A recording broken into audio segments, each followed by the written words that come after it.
hello ल कोही पो रहेनछ त ताजा साजा लाछ ढोकामा कहाँ गएछ ए नमस्कार नमस्कार नमस्कार ल है हजुर यो पालि म चुनाव उठेको मेरो चुनाव चिन्ह धोती हो यो पालि मलाई जिताउनु पर्यो हुन त हुन्थ्यो नेताज्यू तर एउटा सानो समस्या छ डिजिटल युगमा यसो क्युआर गरिदिए राम्रो हुन्थ्यो डिजिटल जमाना भन्नुभयो हजुर म त कम्प्युटरबाट भोट लाउने हो कि हो भन्ठानेको ठिकै छ खै क्युआर निकाल्नुस् एकैछिन है त मोबाइल त मैले भित्रैबाट छोडेँ ए कहाँ पर्दैन नम्बर भन्नुहोस् यहाँ दुनियाँ ठाउँमा छ के अरे भोट माग्नुलाई ल टिप्नुहोस् 9862 ल आयो है हास ल यो पालि चाहिँ भोट मेरैमा है 100% म ढुक्क भए हुन्छ नि त हजुर ढुक्क ल जतिमै आउँछ ल हस् धन्यवाद हस्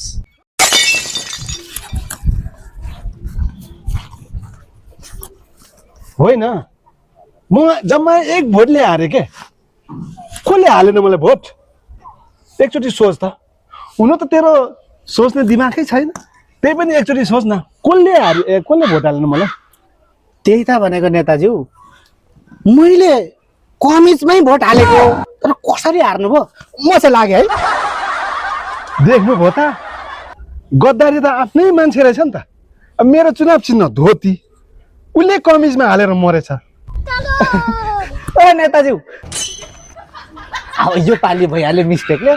अर्को चुनावमा चाहिँ भोट तपाईँलाई क्युआर राखिरहनुहुन्छ कि बरु कुकुरले हड्डी दिएको फिर्ता आउला तँलाई क्युआर गरेको कामै लागेन